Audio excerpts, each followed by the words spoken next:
오늘 5번째 강의입니다. 제목이 심희강대한 괴물 앞에서. 심희강대한 괴물. 이 표현을 김교신 선생이 1937년에 지금 마주한 일제 군국주의 체제 앞에서 이런 표현을 씁니다.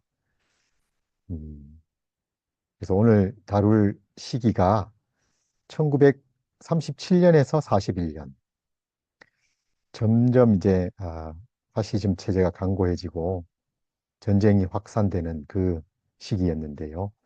이 시기에 무교회자 김교신이 그 야만의 시대를 어떻게 헤쳐나갔는지, 어떤 대응을 하게 되는지, 아, 그걸 한번 살펴보기로 하겠습니다.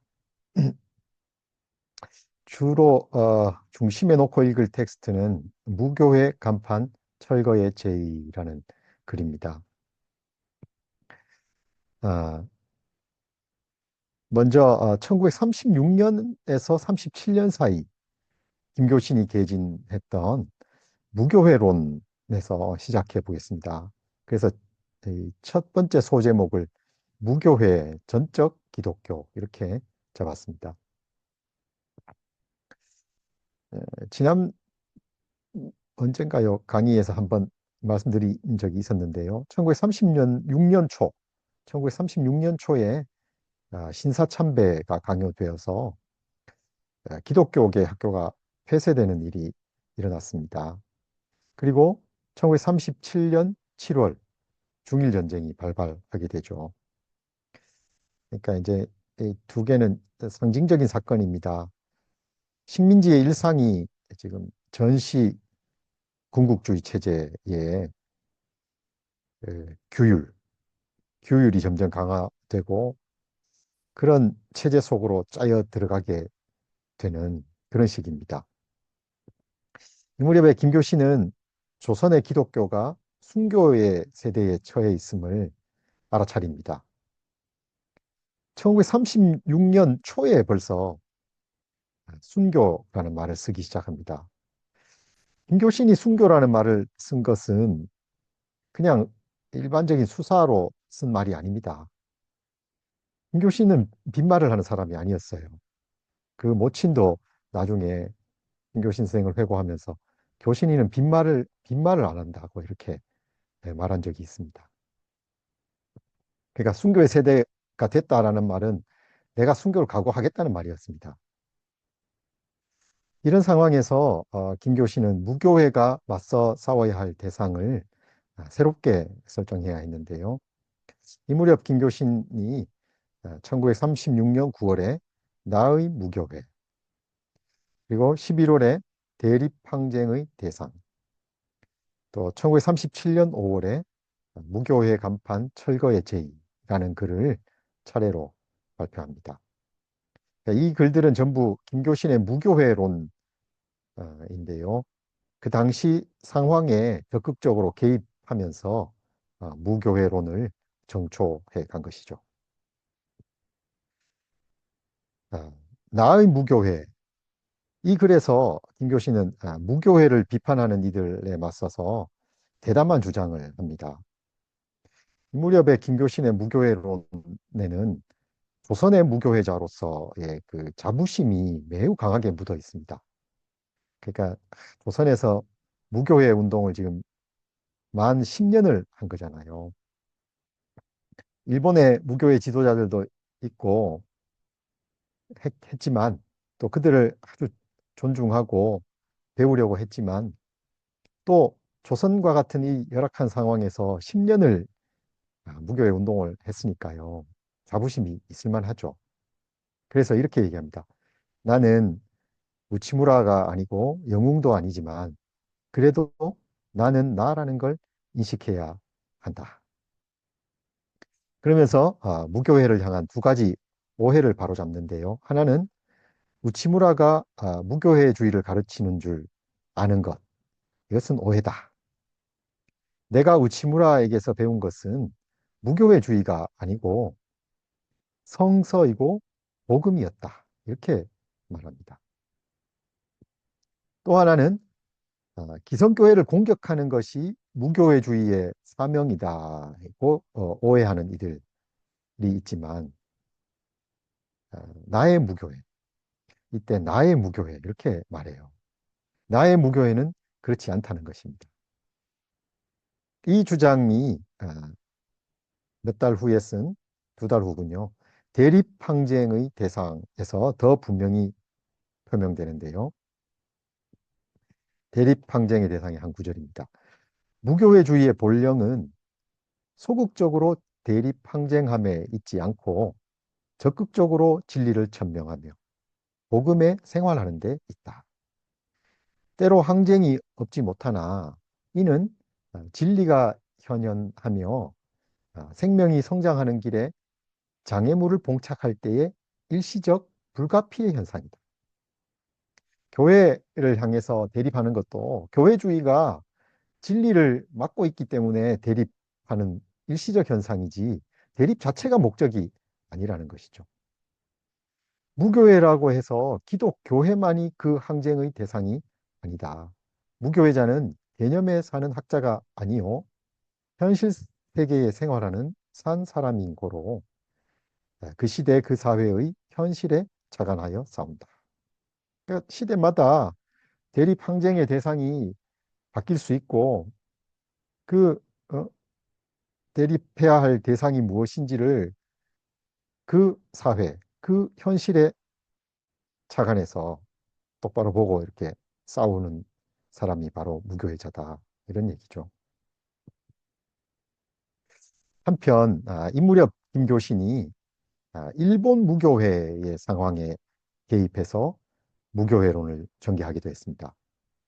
그 무렵에 일본 무교회 잡지였던 성서강의가 있었는데요.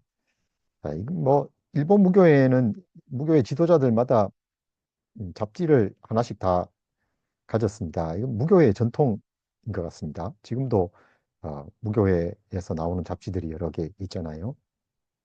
이 성서 강의는 주필이 야마모토 타이지로라는 이었는데요. 이 야마모토가 김교신에게 조선의 무교회에 대해서 글을 좀 써달라고 요청을 했습니다. 김교신이 여러 차례 망설이고 또 물리치고 이렇게 했는데 거듭되는 요청에 이제 글을 쓰기로 하는 거죠. 그래서 발표한 글이 조선의 무교회라는 글이었습니다. 이 앞부분에는 이제 과거 조선의 무교회가 어떻게 흘러왔는지 회고하는 글을 쓴 거고요. 뒷부분이 에, 일본 무교회, 그 당시에 일본 무교회를 향한 글이었습니다. 이 후반부에서 김교신은 우치무라 사후에 그저 무교회만 외치고 있는 일본 무교회를 향해서 무교회 간판을 철거하라. 이렇게 일갈한 것이죠. 무교회 집회, 일본 무교회 집회를 가봤더니 너도 나도 무교회, 무교회 하고 무교회만 외치고 있더라는 것이죠. 또 당시 일본 무교회는 우치무라 사후에 이런저런 논쟁에 휩싸여 있었습니다. 신앙이냐 행위냐, 예언이냐 복음이냐를 두고 노선 분화가 진행 중이었고요. 또 상대 비전론과 절대 비전론 어느 쪽에 설 것이냐를 두고 논쟁이 일어나고 있었습니다.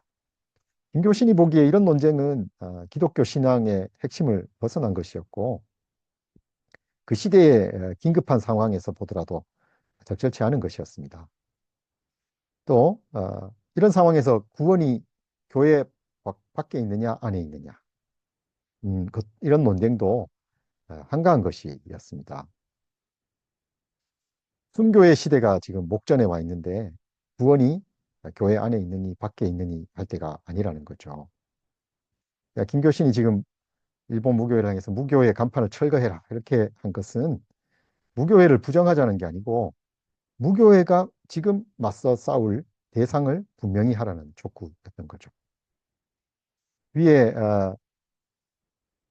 대립항쟁의 대상의 마지막 부분이 바로 그런 내용이었죠. 무교회자는 현실 세계에 생활하는 산 사람인 거로 그 시대, 그 사회의 현실에 자간하여 싸운다.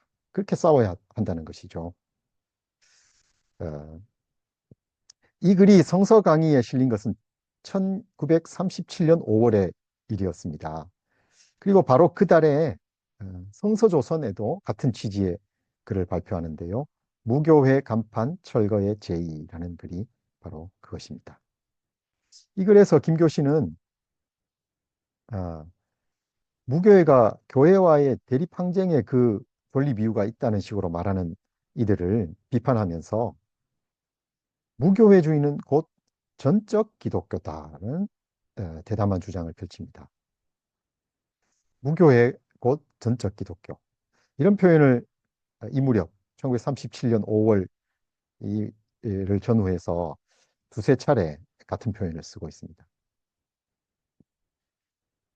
무교회 철거, 간판 철거의 제의의 한 대목인데 조금 길지만 인용을 해봤습니다. 교회 만능을 주창하는 자, 교회 밖에 구원이 없다고 단언하는 자, 즉 교회주의자에 대하여 교회 밖에도 구원이 있다고 프로테스트, 저항한 것, 맞선 것, 또 구원은 교회 소속 여부의 문제가 아니라 신앙의 문제라고 정정한 것이 루터의 프로테스탄트주의요. 또한 우치무라 간조 선생의 무교회주의다. 무교회론을 펼칠 때 이런 어, 무교회의 원류라고 해야 될까요? 거슬러 올라가면서 이제 무교회가 어떻게 흘러왔는지를 논하는 거. 이게 이 역사적 논이라고 할까요? 이런 방식의 논의는 그 당시 일본 무교회에서도 일반적으로 받아들여지던 방식이었는데요. 이 글에서도 이제 그런 게 보이는 거죠. 우치무라 간조가 있고 그 위로는 이제 루터가 있고 또 그 위로 가면 또 어, 성서에 나오는 인물들까지 해서 예수까지 거슬러 올라가는 거죠. 그러므로 로마 천주교회가 교회주의에 타락하지 않았다면 루터의 프로테스탄티즘이 생길 필요가 없었고 신교 교회가 교회 지상주의로 기형화하지 않았다면, 그러니까 루터가 종교 개혁을 해서 어, 이 교회주의의 프로테스트를 했는데 그게 금방 다시 교회주의로 떨어지고 말았다는 것이 이 무교회의 교회주의에 대한 진단입니다. 그런 게 없었다면 무교회주의가 생길 필요가 없었겠지만 그렇게 됐기 때문에 또다시 이 프로테스트가 필요했다는 것이죠. 사실 기독교는 어, 늘 이런 프로테스트가 필요한 그래야만 교회주의 또 종교주의로부터 벗어날 수 있는 그런 신앙인 것 같습니다. 무교회주의는 일명 전적 기독교다. 여기서 이제 전적 기독교라는 말을 썼습니다. 아, 무교회자가 대립 항쟁하는 대상이 하나 있다. 그는 무릇 진리를 거스르는 자를 향하여 선전포고하는 일이니 그 대상자는 시대와 장소를 따라 변한다. 오늘날 우리 기독교도의 앞에 진리를 거역하는 역할을 메고 대립한 자는 심히 강대한 괴물이다. 여호와를 경배하면서 가이사의 것은 가이사에게 주되 하나님의 것은 하나님 아버지께만 바치고자 하는 무리는 이제 어, 제대로 된 신앙인이죠. 깨어있는 신앙인입니다. 이런 신앙인이라면 교회 안에 있거나 밖에 있거나 힘을 다하여 싸워야 할 시대를 당했다는 것입니다. 심히 강대한 괴물을 향해서 싸워야 되는 이런 시대의 인고로 그 윗줄을 제가 빼먹었네요. 순교의 피를 뿌려야만 진리의 종교를 판별하게 된 세태이다. 이런 세대의 인고로 구원이 교회 안에 있다 밖에 있다 하는 논쟁에는 우리는 흥미를 잃었다. 그리스도를 위하여 박해를 감당하는 자, 그대의 무덤을 우리가 예비하고자 하거니와 또한 우리 시체가 보이거든 그대가 취심하라. 찾아가시오. 이 말이죠. 대단히 어, 이 어떻다고 해야 되죠? 대단히 심각한, 결연하다. 결연하다. 결연한, 보다 더 강한 말 없을까요? 네. 아, 네. 비장하다. 비장한? 비장하다. 네. 비장하다 좋겠습니다. 예. 김교신이 이 글을 쓴 지 두 달 후에는 두 달 후에 일제가 중일 전쟁을 일으켜서 동아시아 전체를 지금 전쟁의 소용돌이로 끌어들였습니다. 일본 무교에도 이 전쟁의 광란으로부터 자유로울 수 없었죠. 음. 우치무라 간조의 제자로 당시 도쿄 제대 교수로 있었던 야나이하라 다다오. 야나이하라는 뒤에 조금 더 자세히 나옵니다. 이 야나이하라 다다오가 국가의 이상이라는 글을 발표해서 중일 전쟁을 비판했는데요. 이 비판은 무교의 뿐만 아니고 일본 지성계 전체를 통해 보더라도 아주 예외적인 사례에 속한 것이었습니다.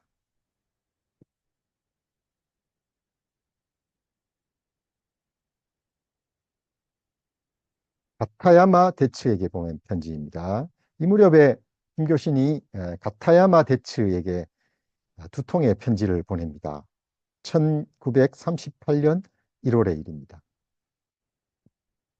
중일전쟁이 발발하게 되면서 성소조선과 김교신은 본격적인 환란을 겪게 되는데요. 중일전쟁 이후 1937년 말부터인데요. 성서조선의 속가는 매달 도전과 분투의 연속이었습니다. 출판 검열도 방침이 이제 대대적으로 한번 바뀌는 거죠. 그 전까지는 문제가 있는 걸 어, 지적해서 요건 요렇게 요 문제가 있으니 요렇게 고쳐라 라는 소극적인 방침에서 적극적인 방침, 그러니까 이런 걸 내용을 잡지에 써라 이렇게 바뀌는 거죠. 그 이제는 검열 결과에 따라서 처벌이 뒤따르게 되는 그런 상황이 됩니다. 1937년 말에 이 삼엄한 상황은 그 당시 김교신의 일기를 읽어보면 아주 생생하게 드러납니다. 전쟁이 지금 초기 아주 중요한 전투를 막 벌이고 있는 중이니까요. 그래서 전쟁이 벌어지자마자 어, 각급 학교가 휴교에 들어가요. 기말 시험을 치고 있는 중인데 갑자기 휴교에 들어가서 학교가 다 이제 비게 되는 거죠. 그리고 여름이 지나고 이제 음, 이, 다시 이제 학교로 돌아오긴 하지만 그 후로도 분위기가 굉장히 삼엄했습니다. 그래서 1937년 말부터 38년 초 사이에 계획했던 이 동계 성서 강습회 이걸 다 준비해 놓고 또 지방에서 어, 그 기간에 맞추어서 다 경성까지 올라와서 있으면서도 그 동계 성서 강습회를 개최하지 못하게 됩니다. 그러니까 이제 음, 방해로 못하게 된 게 아니라 분위기가 너무 삼엄하니까 그걸 하지 않기로 결정을 하는 거죠. 그런 정도로 분위기가 아주 엄혹해졌습니다. 이 무렵 김교신은 일본 무교의 동지였던 가타야마 대츠에게 1938년 1월 1일과 1월 14일 두 차례의 편지를 보내서 성서조선의 검열과 속간에 대한 사정을 토로했습니다. 이 두 편의 편지는 가타야마에게 보낸 것이었지만 다른 일본 무교의 지도자들에게도 이 사실을 좀 알려달라 이렇게 쓰고 있어요. 그런 점에서 이것은 공적 성격을 지닌 것이었습니다. 가타야마는 그 무렵에 일본 육군사관학교의 교수로 있었습니다.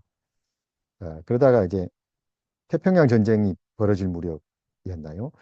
어, 이 군국주의에 대한 항의의 표시로 육군사관학교 교수를 그만두고 어디 다른 학교로 이렇게 그보다는 이제 훨씬 더 대우가 낮은 쪽으로 옮겨가게 되죠. 가타야마에게 쓴 이 장문의 편지는 1938년, 37년 말에 일제의 검열과 관련된 내밀한 사정을 보여준다는 점에서 이 무렵 성서조서를 읽는 데 있어서뿐만 아니라 식민지 시대 검열 제도를 이해하는 데 아주 소중한 자료가 됩니다. 가타야마에게 보낸 편지에 따르면 그동안 삭제 처분을 받은 일은 뭐 수도 없이 많았고 불허가, 출판 허가가 안 나는 거죠. 불허가 처분을 받은 것도 10차례가 넘었다.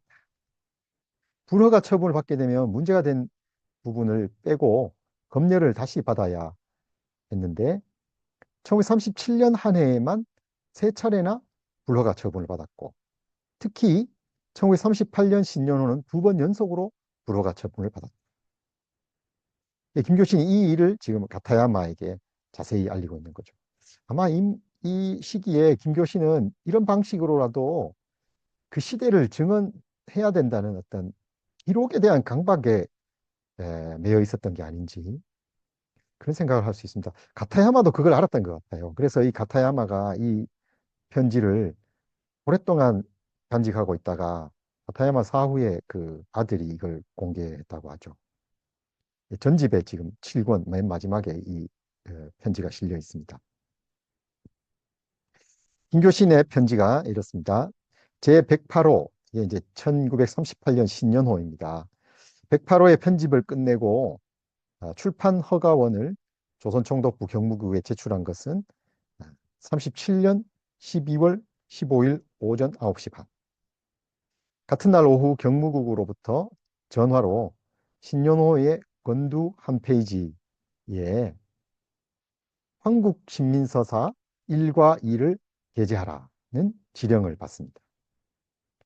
잡지 내용에 치안방해의 문구가 있어 삭제된다면 몰라도 이건 이제 소극적인 방침의 검열이죠. 치안방해, 이건 치안방해다 해서 이건 삭제해. 이렇게 한다면 몰라도 적극적으로 관리의 간섭으로 편집하지 않으면 안 되는 정도라면 이건 폐간해야 되는 거 아니냐. 이렇게 결심했다가도 돌이켜 생각하니 조선의 유일한 성서 잡지라는 점도 있어 결국 자신을 꺾고 지령대로 서사, 한국신민서사를 게재하기로 결심한 것입니다. 근데 수일 후에 위 신년호의 원고 전부가 불허가 처분된 것을 알게 되었습니다. 경무부의 출도에 그 이유를 물으니 아래 5개처가 5곳이 시국 인식의 부족, 치안 방해가 된다는 것입니다. 그래서 다음과 같이 정정해서 다시 출판 허가원을 제출했습니다. 하고 5곳, 검열에 걸린 5곳과 그것을 어떻게 수정했는지를 꼼꼼하게 다 기록해 놨습니다. 근데 그걸 보면 아주 사소한 시비였고 김교신의 말을 빌리자면 바보 같은 관리의 장난이었다. 그러면서 조선에서는 돼지가 되지 않고서는 합법적인 출판이 불가능하다. 이렇게 말하고 있습니다. 이 편지의 마지막 대목에서 김교신은 성서조선을 도쿄에서 발행할 수 있을지 그 가능성을 확인하고 있습니다. 김교신의 편지를 받은 가타야마는 자신이 발행 사무를 대신 하겠노라고 자청을 했던 것 같습니다. 근데 다행히 38년 새해가 되자 관리들의 태도가 다소 누그러져서 성서조선을 속간할 수 있게 됐습니다. 이 무렵의 상황은 다소 혼란스럽습니다. 37년 말에 성서조선 폐간을 결심한 김교신은 성금을 납부한 독자들에게 남은 금액을 되돌려 주기까지 했습니다. 근데 뒤늦게 신년호가 나오게 된 거죠. 그래서 뒷표지에 성금 받은 성금을 돌려줬잖아요, 이미. 그 독자들에게 사정이 저러하게 됐으니 다시 내주시오. 이렇게 안내문을 실어야 했습니다. 가타야마에게 보낸 편지를 보면 한국 신민서사를 게재하는 조건으로 1938년 신년호를 발행하기로 했다고 됐는데 실제로는 38년 신년호에는 한국 신민서사가 게재되지 않았습니다. 이 한국 신민서사가 게재된 것은 그로부터 1년 후인 1939년 신년호였습니다. 그리고 두 번째 편지에서 이제 이 가타야마에게 그래도 신년이 돼서 좀 나아져서 속관할 수 있게 되었다는 걸 알리면서 혹시 나중에라도 도쿄에서 발행하게 될 수 있으니 후일에 참고하기 위해서 필요한 사항을 꼼꼼히 기록해 두고 있는데요. 이런 점에서도 김교신의 성격이 나와요. 정말로 꼼꼼합니다. 근데 이 편지 내용 중에 한국 신민서사를 게재하라는 방침에 따르기로 한 내면의 사정을 한 대목 토로하고 있어서 이 점이 주목됩니다. 이 대목도 한번 옮겨보겠습니다. 성서조선 건은 어제 아침 엽서대로 이번에는 한국신민서사를 게재할 것과 본문 중 수개소를 삭제하는 것뿐으로 발행이 허가되었습니다. 여기까지 제가하겠습니다. 그러나 하나님의 것을 하나님께 바치기 위해서는 가이사의 것을 철저히 가이사에게 돌려야 할 것을 야마모토 형의 신년호 소설로 배웠습니다. 나 자신 가급 자진해서 사회 정치 문제는 터치 않기로 결심했습니다.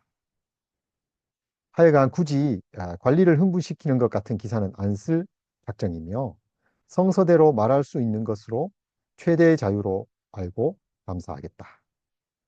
그러나 만일 전쟁, 신사 문제, 현실 총독 정치를 성서로서 증명, 찬동하는 등을 강요당할 경우가 온다면 폐간 또는 발행인 변경 등의 방법을 강구하겠다. 그러니까 앞에 이런 정도까지는 내가 받아들인다고 한 것은 하나님의 것을 하나님께로 돌리기 위해서 가이사의 것을 가이사에게 돌려야 한다면 거기까지는 내가 받아들이겠다는 거죠. 그런데 뒤에 그렇게 할 수 없는 것, 받아들일 수 없는 것은 가이사가 하나님의 것을 하나님께 바치는 것마저 지금 못하게 한다면, 그것마저 가로막는다면 거기에서는 어떤 대책을 강구할 수밖에 없다. 그런 얘기인 것이죠. 검열가는 누구였을까요? 흔히 검열 제도가 있고 그 검열 제도가 아주 엄격한 질서로 존재했고 거기에 필자, 편집자가 종속되어 있다고 생각하기 쉬운데 지난번 그 학술대회에 그런 얘기가 있었죠. 검열의 자의성 얘기를 했는데요. 그렇죠. 그렇지만은 않았던 겁니다. 이렇게 검열 제도가 아주 엄격해서 그 엄격한 게 뭐 일관되게 적용되는 그런 게 아니었던 거죠. 큰 흐름으로 보면 중일 전쟁 이후 그리고 태평양 전쟁 이후 단계적으로 통제가 강화되는 추세에 있었습니다. 근데 검열관과 잡지 편집자 사이에는 비공식적인 관행이 생겨날 여지가 있는 거죠.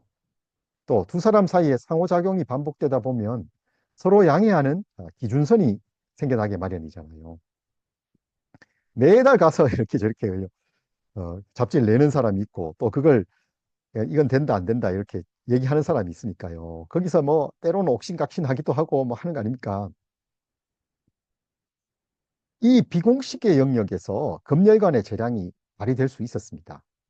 또 필자는 이 범위 안에서 글쓰기에 고개를 감행할 수 있었습니다. 그래서 김교신의 희닉구의 글쓰기 지난번 아, 학술대회 때도 여러 번 얘기가 나왔고 그 뒤에 우리 또 대화하는 과정에서 나왔었는데요.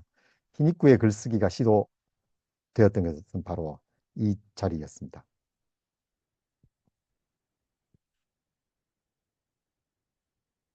이제 성소조선 1939년 1월호에 관한 얘기를 해야 되는데요.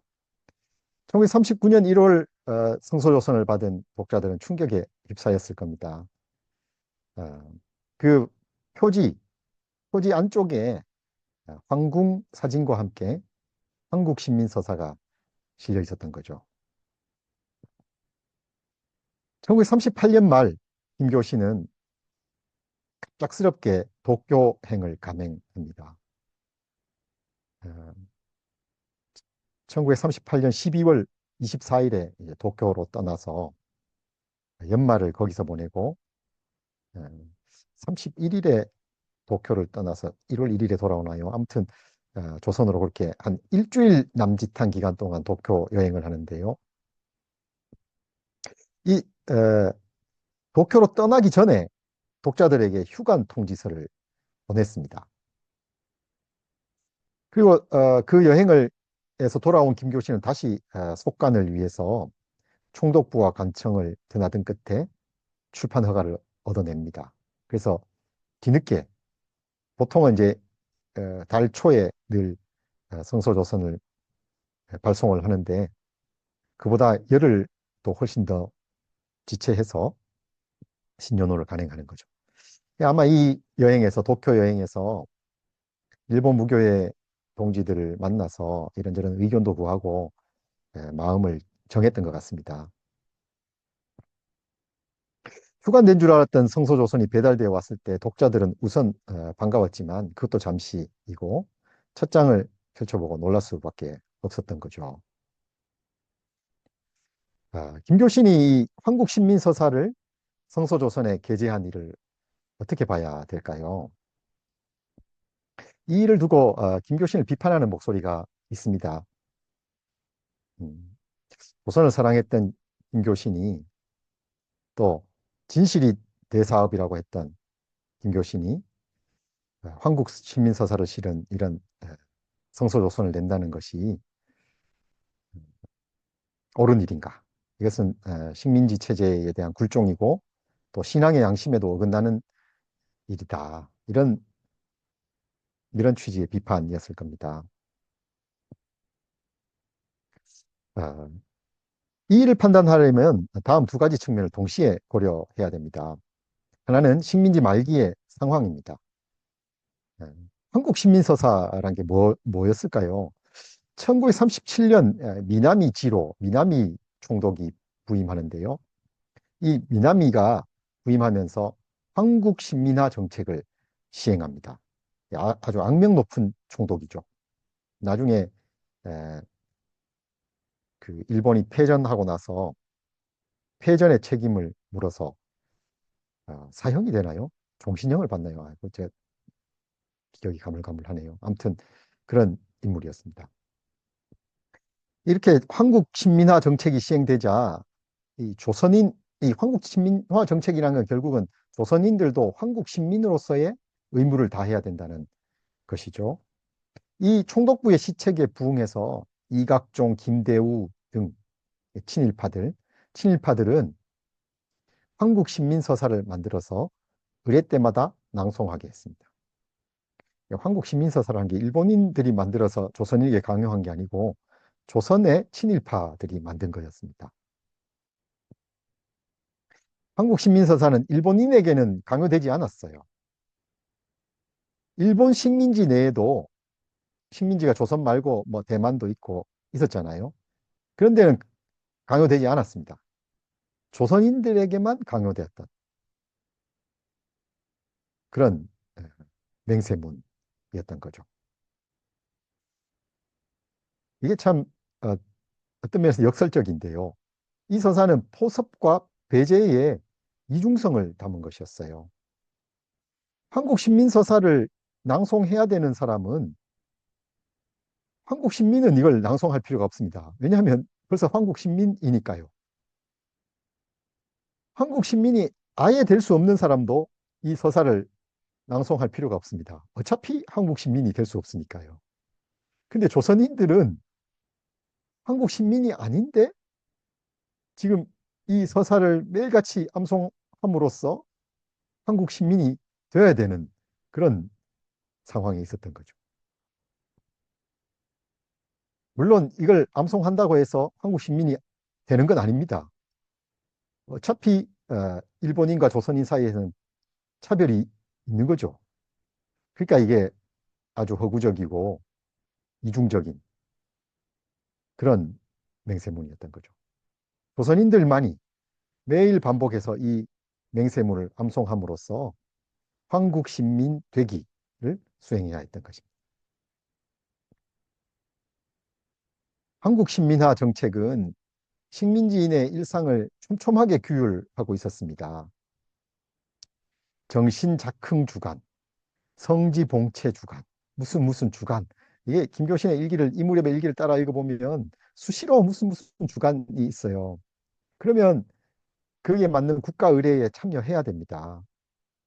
또 매월 6일은 애국일로 지켰고요. 전쟁이 이어지면서 방공훈련, 등하간제 뭐 해서 조용할 날이 없었습니다. 식민지의 학교의 수업은 군사훈련으로 채워져서 학교는 점차 병영이 되어갔습니다.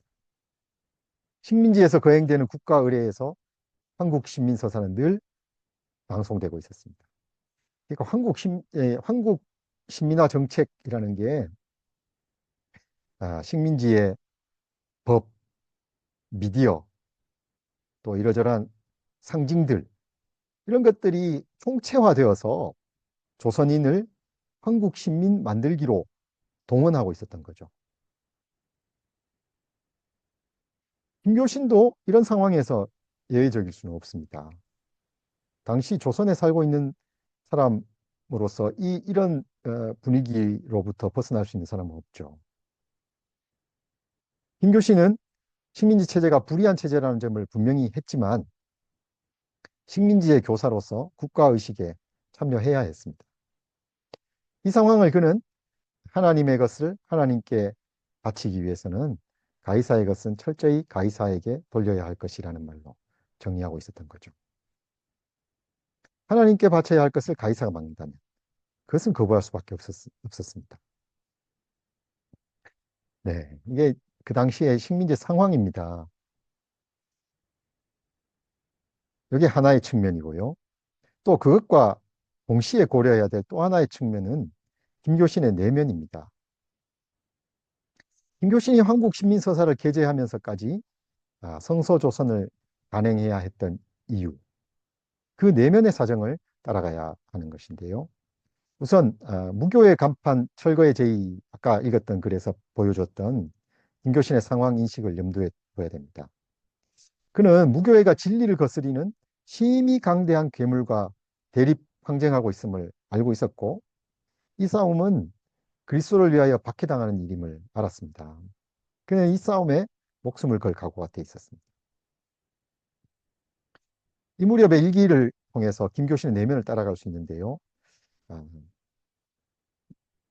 한두 대목만 제가 말씀드리겠습니다. 1939년 2월 20일의 일기는 독자의 편지 두 편을 소개하고 있습니다. 독자가 하루에 두 사람이 편지를 보내는데 한 사람은 한국 신민서사 게재에 반대하는 이였어요. 또 한 사람은 그래도 이렇게라도 성서조선을 볼 수 있어서 너무나 감사하다 이렇게 보내온 거죠. 간행을 이어가자 독자들 사이에도 의견이 나뉘었습니다. 이날의 일기, 김교신의 일기는 확연히 알려지는 날에는 좌우를 맺고 끊을 힘을 나에게 주실 줄 믿는다는 말로 마무리됩니다. 며칠 후 3월호 교정을 보던 김교신은 모 관청에 호출을 받습니다. 지금 3월호니까 이제 1, 2월호에 한국 신민서사를 게재한 겁니다. 그리고 또 관청에 호출을 받으니까 이건 폐간이구나. 이제 어쩔 수 없는 거구나 하고 지금 관청으로 달려갔는데 뜻밖의 말을 전해 들었어요. 뜻밖의 말이 무엇인지 구체적으로 쓰진 않는데 1939년 3월호에 한국 신민서사를 실지 않고 이 호가 나오는 걸로 봐서 이 관청에 가서 관리에게 들은 말은 아, 한국 신민서사를 게재하지 않아도 된다는 다소 누그러진 말이 아니었는지 그렇게 짐작할 수 있습니다. 1939년 3월 14일의 일기는 다음 문장으로 시작합니다.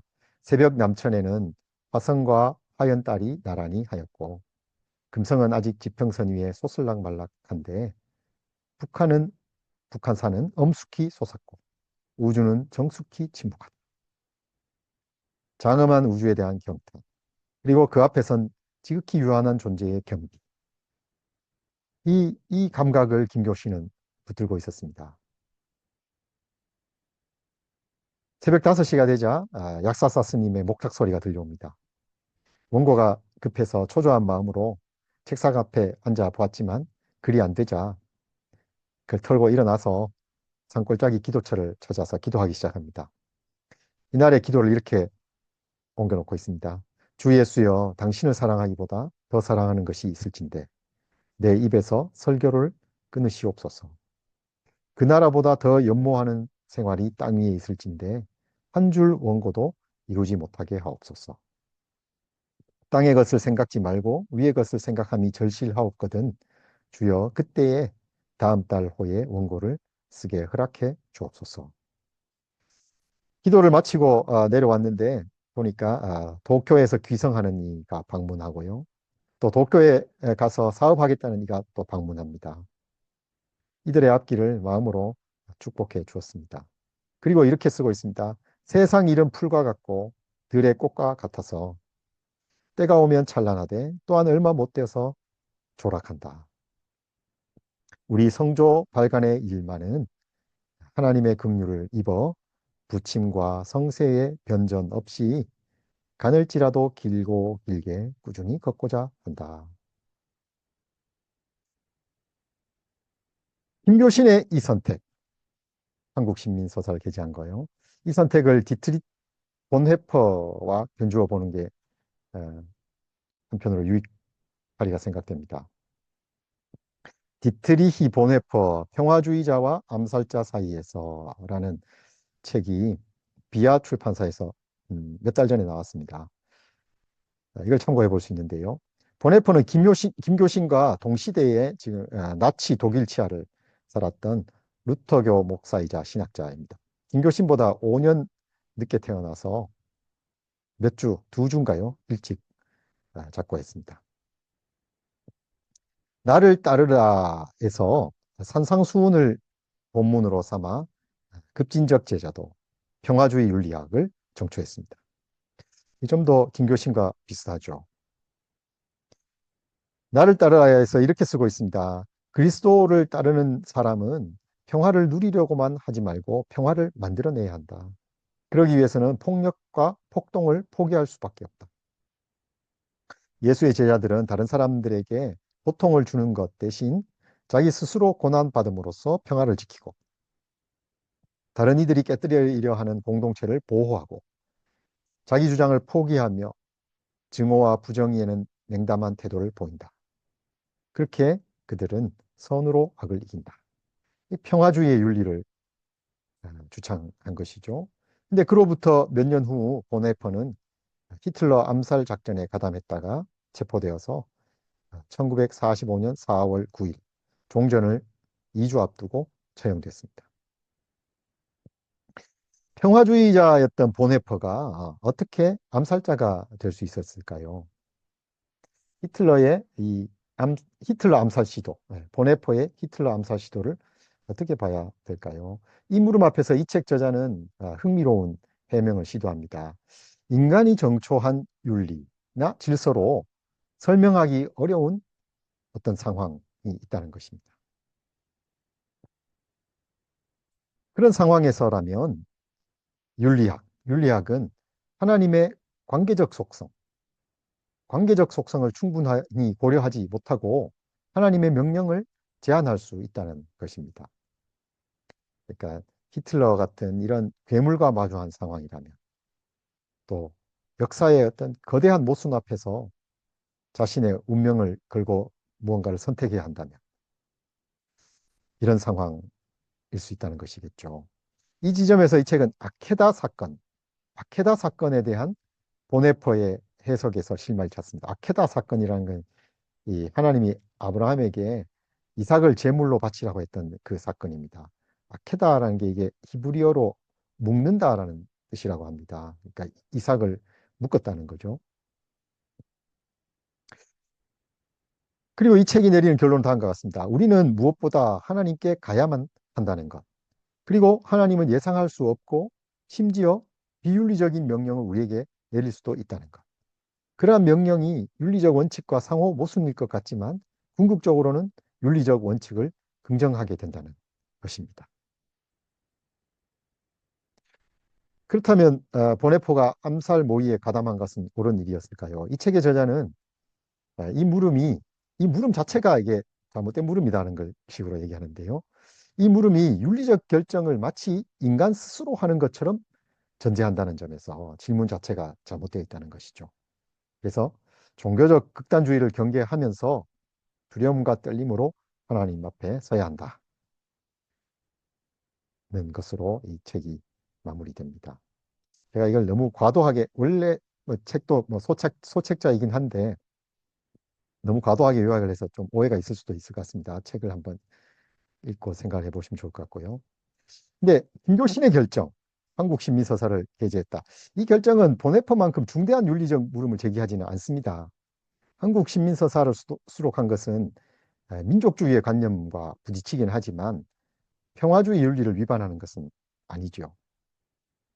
그래서 이 한국 신민서사 게재를 비판하는 이 비판의 목소리는 이거 제가 보기에는 번박한 민족주의의 기준 내에서의 비판 그 이상의 의미를 가지는 것은 아닌 것 같습니다. 그리고 김교신은 하나님의 것을 하나님께 돌리기 위해 가이사의 것은 가이사에게 돌려야 할 것이라는 이 예수의 가르침에 근거한 원칙을 정하고 있었습니다. 한국 시민서사를 게재하는 일도 이 원칙의 범위 내에 있다고 판단한 것이죠. 무엇보다도 이 시기 김교신은 하나님 앞에 단독자로 서 있었습니다. 이 지점이 이제 앞의 책에서 음, 네, 도움을 얻을 수 있는 대목인 것 같습니다. 단독자로 서 있었습니다. 세상 일은 풀의 꽃과 같아서 얼마 못 가 시들지만 성서조서는 하나님의 긍휼을 입어 가늘지라도 길게 꾸준히 걷고자 했습니다. 불가항력의 상황을 만나 폐간되기 전까지는 사람으로서 할 수 있는 일을 하는 것이 성소조선의 사명이고 주피의 사명이다고 되었던 것이죠.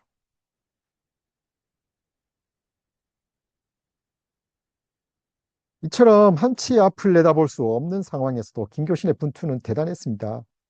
1939년과 40년, 김교신은 두 개의 큰 일, 그 외에도 여러 수많은 일을 했지만 뭐 성소조선을 내는 건 지속적인 일이었고 그 밖에 두 개의 또 대단한 성취를 이루어냈는데요. 하나는 최용신 소전 집필이었고 다른 하나는 야나이하라 다다오의 조선 집회였습니다. 최용신의 활동이 세상에 알려진 것은 그의 죽음 직후였던 1935년 1월 조선중앙일보 기사를 통해서였습니다. 최용신은 원산 출생으로 루시 여학교를 졸업했고요. 졸업 후에 수원 샘골로 가서 농촌 활동에 투신하다가 1935년 1월 26세 나이로 요절했습니다. 그리고 그해 8월에 동아일보 창간 15주년 장편 소설 공모에 최용신을 모델로 한 소설인 시문의 상록수가 당선되게 되죠. 그로부터 몇 년이 지나서 1939년 10년 벽두에 열렸던 동계성서 강습회에서 최용신에 관한 얘기가 나오게 됩니다. 그 자리에 모인 이들이 최용신의 전기를 써서 그 고귀한 삶을 후세에 전하는 것이 동시대를 살아가는 이의 도리다 이렇게 생각했어요. 그래서 그 자리에서 최용신 전기 집필자로 유달령이 추천됐습니다.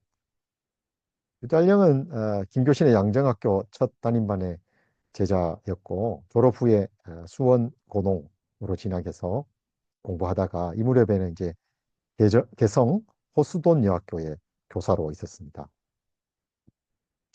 유달령은 뭐 성격이 대단히 꼼꼼하고 아주 신실한 성품을 가진 이였어요. 그래서 김교신 선생이 유달령에 대한 얘기를 하다 보면 그 신실함에 감동을 해서 눈물을 흘리지 않을 수 없었고, 그래서 두 사람의 관계는 단순한 사제 관계 이상의 아주 긴밀한 그런 동지적 관계로 나가게 됩니다.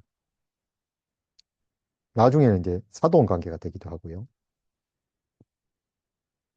또 유달령은 이건 이제 김교신 생과는 조금 다른 지점인데 문학적 소양도 상당히 가지고 있었어요. 문학 읽기를 좋아했고 김교신 선생에게 이런 책을 봤는데 이런 거 좀 읽어보시라고 책을 지난번 강의에서도 다미엔 전기를 보낸 이가 유달령 아니었습니까?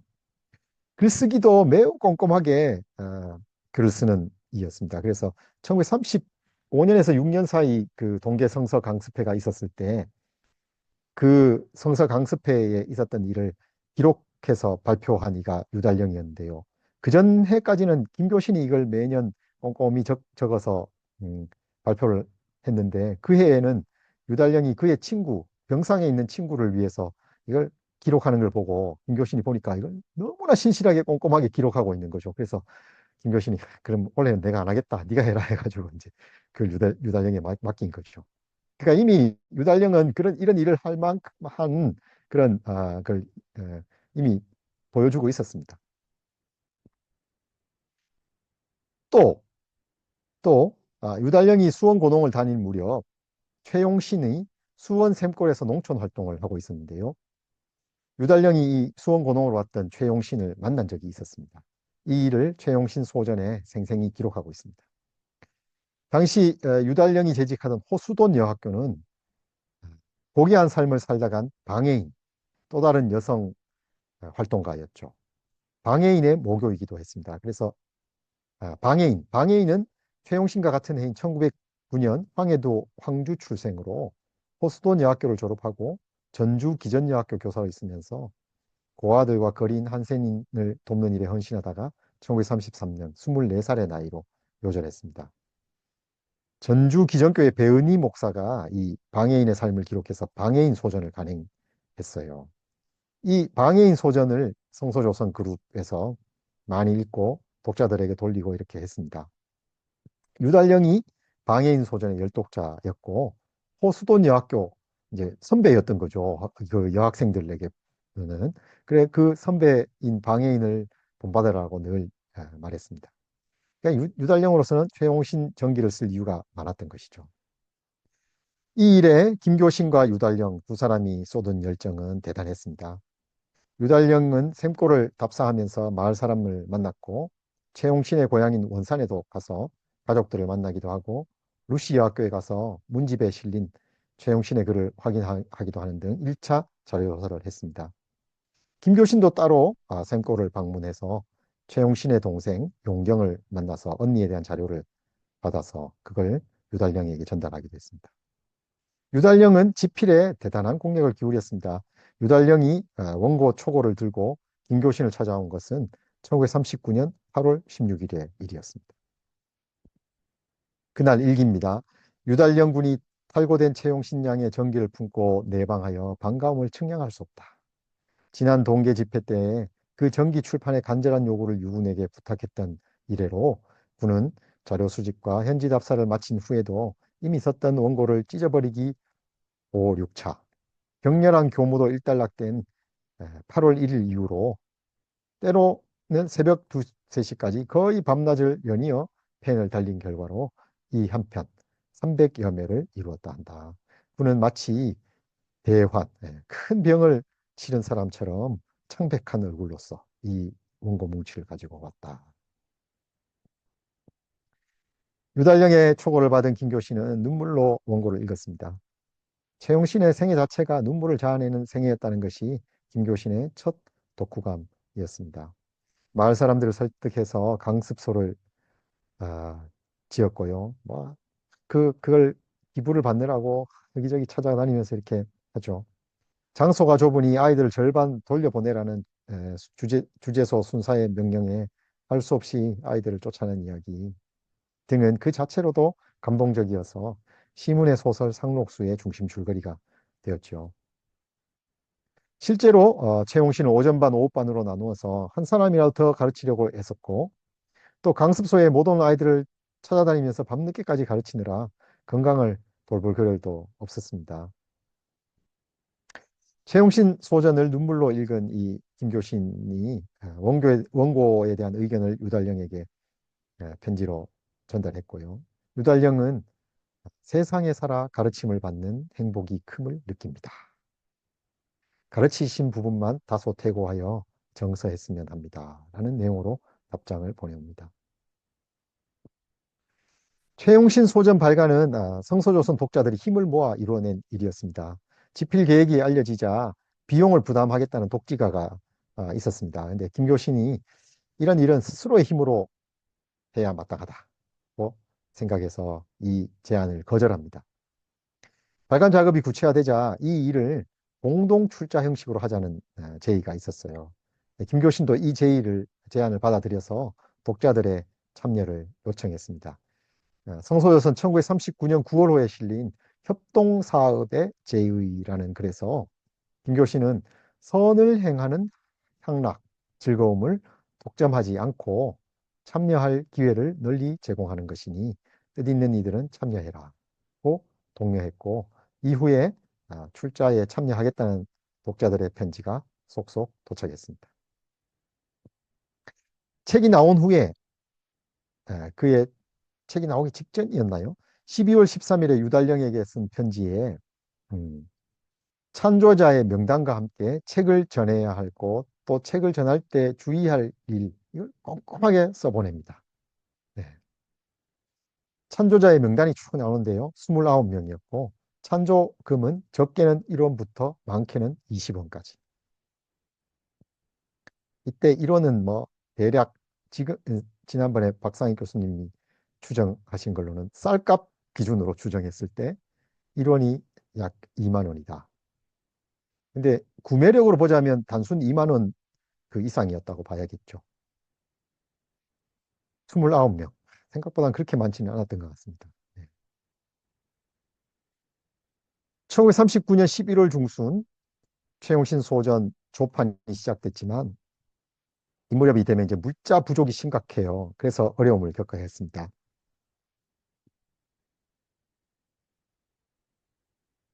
11월 18일에 교정지가 나왔는데 교정을 지금 최용신 소전 교정과 성서조선 교정이 겹치인 거죠. 그래서 일을 감당하기가 어려웠습니다. 주변에 그래서 도움을 요청해 봤는데 갑자기 도움을 요청해 주니까 아무도 올 사람이 없는 겁니다.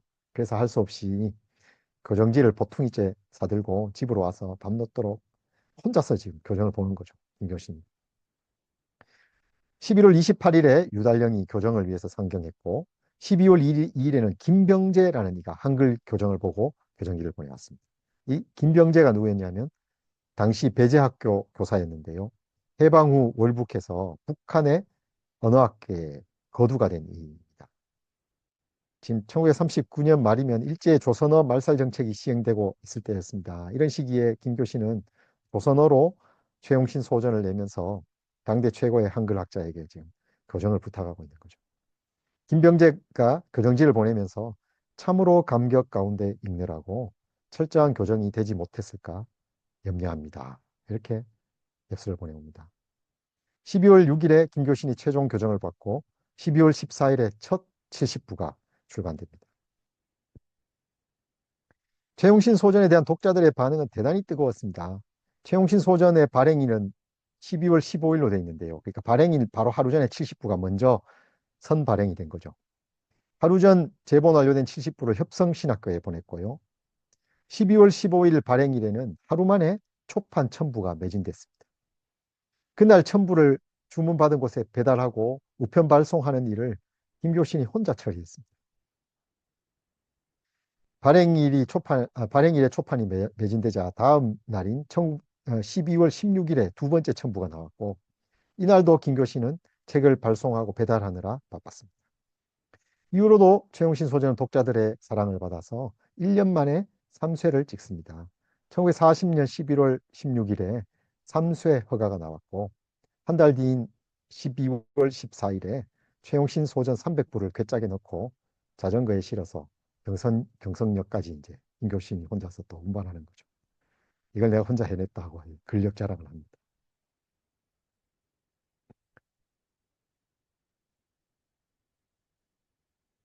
야나이하라 다다오의 성서집회입니다. 일제가 중일 전쟁을 일으킨 후 일본 무교회 내에서 첫 비판의 목소리가 나온 것은 야나이하라 다다오에게서였습니다.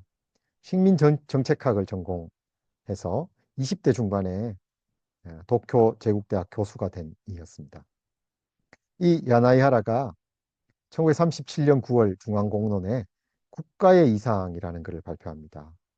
여기서 국가의 이상은 정의다 이렇게 선언하는 거죠. 파시즘으로 달려가는 현실의 국가와 기독교 신의 나라 사이에서 그는 예언자적 목소리를 내고 있었던 것입니다. 국가의 이상의 한 구절입니다. 무비판은 지식의 결핍에서 오는 것이 아니다. 이상의 결핍, 정의에 대한 감각의 상실에서 온다. 직관의 빈곤, 계시의 고갈에서 온다. 그래서 국가 비상시일수록 철학과 종교의 임무가 특히 중요함을 깨닫는다. 당시 전쟁에 대한 일본 무교의 입장은 일치되어 있지 않았습니다. 복음을 위해 예언을 포기하겠다는 목소리가 공공연하게 나오고 있었습니다. 이 와중에 도쿄제대 교수였던 야나이하라가 비판적인 목소리를 내고 나선 데는 큰 용기가 필요했습니다. 야나이하라는 이 글을 발표한 것이 빌미가 돼서 도쿄제대 교수직을 물러나야 했지만 야만의 시대의 양심적 지식인으로 남게 된 것이죠. 일본 패전 후에 그는 복직됐고 나중에 도쿄대 총장을 지냅니다. 이 무렵 김교신은 일본 무교의 사정에 관심을 갖는 한편 조선의 무교회는 어디로 갈 것인가라는 물음을 놓지 않고 있었습니다. 김교신이 야나이하라 다다오의 국가의 이상을 읽은 것은 1937년 10월 4일의 일이었습니다.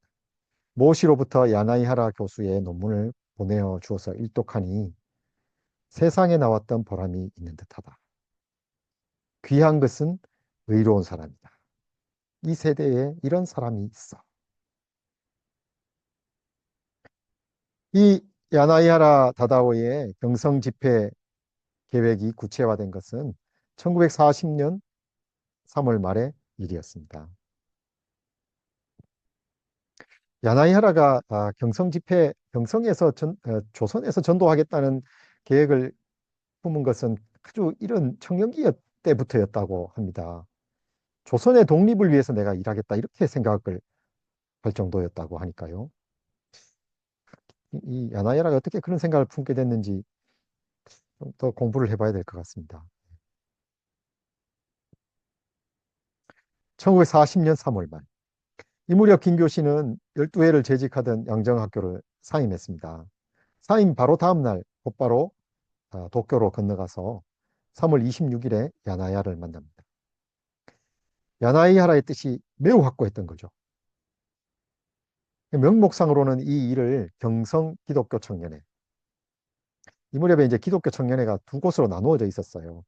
경성 기독교 청년회는 이제 일본인들이 조직한 YMCA였습니다. 이 기독교 청년회는 장곡청전, 장곡천정, 그러니까 지금의 소공동에 있었고요. 조선인들이 중심이 된 YMCA는 종로, 지금의 종로, 지금도 있잖아요. 있었던 거죠. 이 경성 기독교 청년회가 집회를 주관했지만 모든 일정을 실질적으로 주관한 이는 김교신이었습니다. 김교신은 성소조선 1940년 8월호에 진주를 탐구하라는 글을 써서 야나이하라 집회에 참여하라고 독려했고 이 집회에 참여하기 위해서 지방에서 올라온 이들의 숙소를 준비했습니다. 집회 기간 동안 김교신의 집에도 여러 참여자들이 머물렀는데요. 이들은 새벽에 기도회를 따로 열기도 했습니다. 야나이하라는 경성 집회를 하기 전에 평양과 함흥에서 먼저 집회를 열었습니다. 야나이하라가 평양에 도착한 것은 40년 8월 28일 오전 8시. 야나이하라를 평양에서 맞기 위해 김교신은 하루 앞서 경성을 출발해서 평양에서 하루를 묵었습니다. 오전 8시에 야나이하라 선생 일행이 평양에 도착하다. 박물관과 고총 등을 시찰하시는 틈에 신양리 예배당. 이건 이 무렵에 지금 함석헌 선생이 송산학원, 송산학원에 지금 있었잖아요. 거기에 있던 예배당이었습니다. 신양리 예배당에서 우리 지우들께 에베소서 2장을 강화했다. 타가소 2층에서 오찬을 공탁하고 좌담을 몇 시간 동안 했다. 오늘 모인 일로 인하여 물으러 오는 이 불려가는 이들이 많이 생겨서 미안참을. 저 경찰서에서 부르는 사람이 많았던 거죠. 불려간 사람이 많았던 거죠.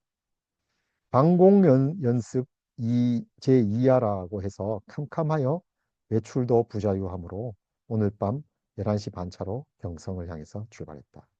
마침 야나이하라가 도착한 날 이 등화 관제 훈련이 있었던 거죠. 그래서 온 세상이 캄캄했습니다.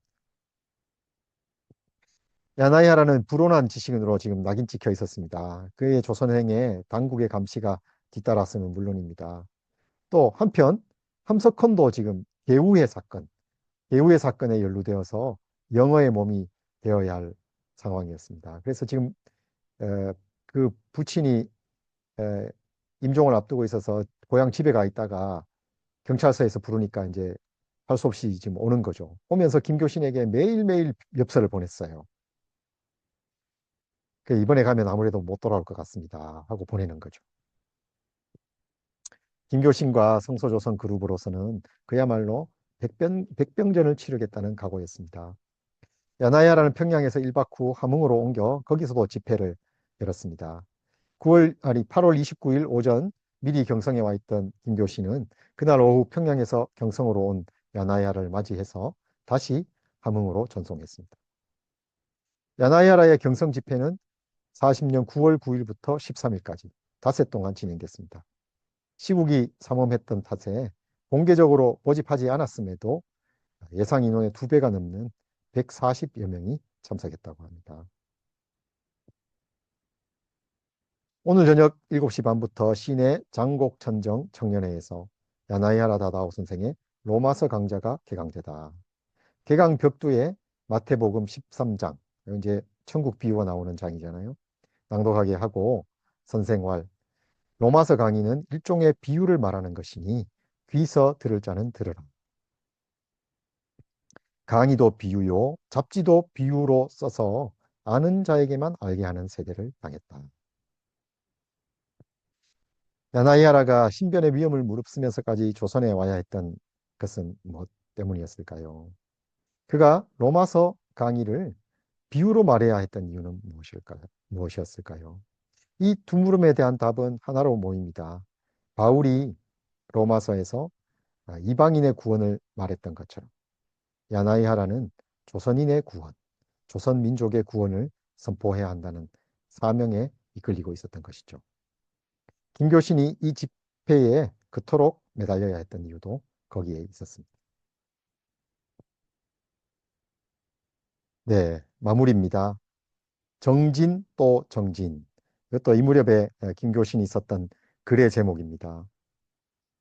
1939년 이후에 성서조서는 그 자체로 하나의 묵시록이었습니다.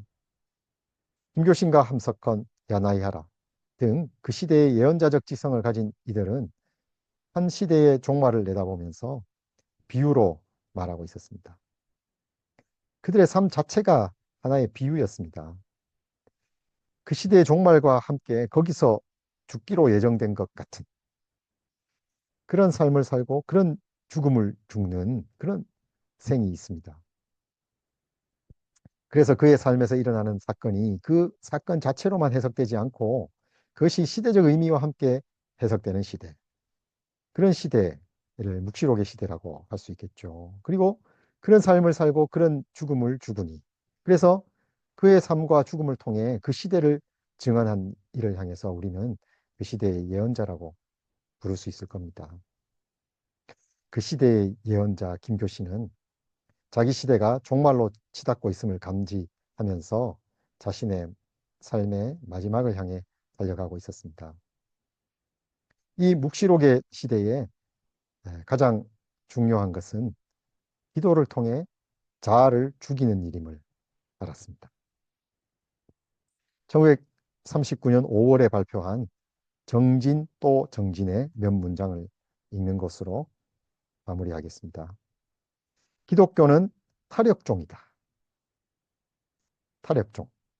그러니까 하나님의 또 예수의 힘을 얻어서 내가 믿음으로 들어가고 구원을 얻는다는 것이죠. 탈역종입니다. 신자의 자력으로 되는 것이 아니라 예수 그리스도의 공로를 힘입어서 구원 얻는다는 것이다. 기도는 필요한 것을 기구하는 일뿐이 아니라 그보다도 성령의 소금으로서 생생한 자아를 절여 죽이는 역사이다. 소금으로서 김장을 절이듯이 목매 중에 갱생한 자아를 새벽 첫 시간에 또 한 번 매장하는 일이다. 예수 믿는 일의 최대사는 이 자아를 죽이는 일인 고로 실로 북한산을 옮기기보다 더 어려운 일이다. 네.